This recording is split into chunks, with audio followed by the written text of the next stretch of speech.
Hello बच्चों, तो आप प्रश्न को देखते हैं। 52 ताश के पत्तों की गड्डी से एक पत्ता निकाला जाता है। प्रायिकता ज्ञात कीजिए कि निकाला गया पत्ता 8 से छोटी संख्या का पत्ता है।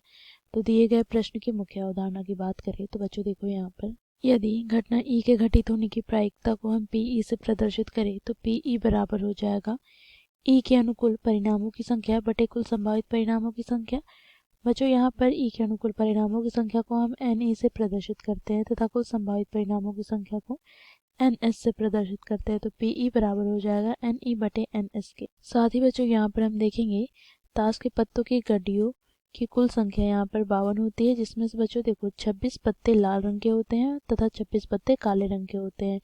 अब बच्चों देखो इस लाल रंग में से बच्चों 13 पत्ते ईंट के होते हैं और 13 पान के होते हैं। इसी प्रकार काले रंग में से 13 पत्ते हुकुम के होते हैं और 13 पत्ते चिड़ी होते हैं। अब बच्चों देखो इस 13 पत्ते के नाम इस प्रकार है। देखो ये सभी पत्तों में मौजूद होता है, ठीक है।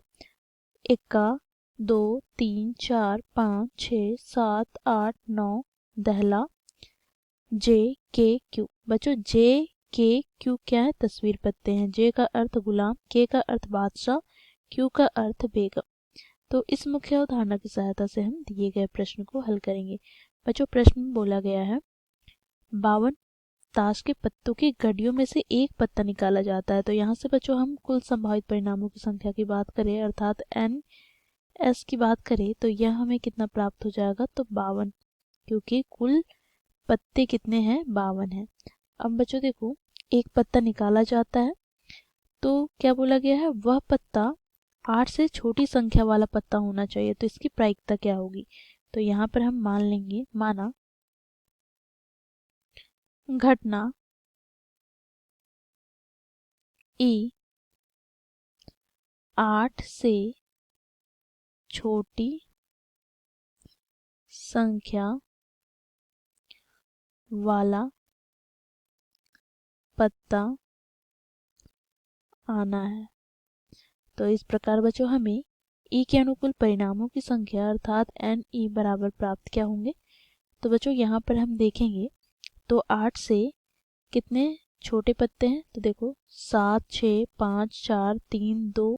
बच्चों यहाँ पे ध्यान देने वाली बात यह है कि ये जो एका है वो सबसे बड़ी ताश की पत्ती है, ठीक है। यहाँ पर एका को हम शामिल नहीं करेंगे।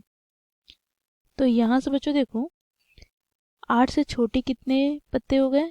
तो 1 2 3 4 5 6। अब ये 6 पत्ते बच्चों देखो ईंट में भी मौजूद होगा, पान में भी मौजूद होगा, हुकुम में भी मौजूद होगा और चिड़ी में भी मौजूद होगा। तो यहाँ से हम कह सकते हैं देखो ई के अनुकूल परिणामों की संख्या में प्राप्त हो जाएगी 6 गुना 4 अर्थात 6 चौके 24, ठीक है। अब बच्चों यहाँ पर हम प्रायिकता ज्ञात करेंगे। 8 से छोटी संख्या वाला आने की प्रायिकता जिसे हम पी से प्रदर्शित करेंगे ये बराबर हो जाएगा एन ई बटे एन एस के मुख्य अवधारणा से। तो यहाँ से बच्चों देखो एन ई कितना है? तो 24 बटे में एन एस क्या है? तो 52। बच्चों इसे हम 4 से विभाजित करते हैं तो यहाँ से देखो 4 छक 24, 4 एका 4, 4 तिया 12 अर्थात यहाँ से हमें प्राप्त हो गया बच्चों 6 बटे 13। तो यहाँ से हम कह सकते हैं अतः 8 से छोटी संख्या वाला पत्ता आने की प्रायिकता पी बराबर क्या है? 6 बटे 13। तो इस प्रकार बच्चों हम लोगों ने दिए गए प्रश्न को मुख्य अवधारणा की सहायता से हल किया। आशा करती हूँ आप लोगों को यह प्रश्न समझ में आया होगा। धन्यवाद।